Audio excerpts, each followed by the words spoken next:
niombe taasisi mbalimbali za serikali, sekta binafsi kuweza kujipanga katika swala zima la kushiriki katika maonyesho haya.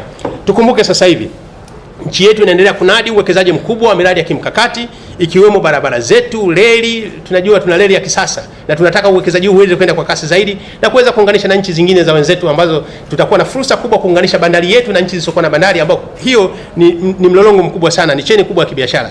Lakini viwanja vya ndege, bandari, nishati, umeme wa gesi pamoja na uchumi wa bluu, haya ni maeneo ambayo tutahapa kipaumbele sana katika shughuli kubwa za maonyesho haya. Sasa kutakuwa na utaratibu maalum wa usajili ambao watu wanataka kusajili watataka kufanya registration maalum. Kama ninavyofahamu mikutano mbalimbali ya kimataifa lazima kuna utaratibu maalum wa usajili ambao taasisi yetu ya TanTrade ndio itakuwa inaratibu maonyesho hayo. Washiriki watatakiwa kujisajili kupitia kiunganishi yani http://tradefairs.tantrade.go.tz/expo2025/expo registration au kwa kutumia QR code itakayotangazwa kupitia matangazo mbalimbali yatakayotolewa. Kwa hivi karibuni tutatoa matangazo mbalimbali katika televisheni, vyombo vya habari, lakini katika website zetu tutaweka QR code ambapo mtu anaweza kaskani akafanya registration katika maeneo haya.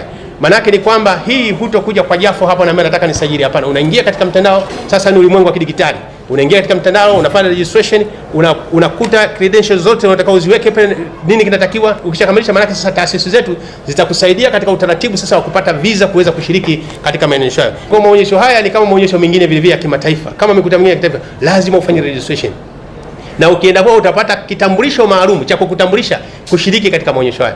Kwa hiyo swala la registration ni jambo la msingi sana. Ni waombe wa Tanzania ambao wana nia ya kushiriki maonyesho haya, ambao imani yetu kubwa ni kwamba watu wengi watashiriki mwaka huu, tuweze kufuata taratibu zote za serikali tuziweka, kama nilivyosema kwamba ni website hii ambayo tutatangaza mara nyingi katika vyombo vya habari kuanzia sasa, na hasa baada ya kutangaza matangazo haya leo, watu wangu wataanza kutoa maelekezo haya katika vyombo vya habari.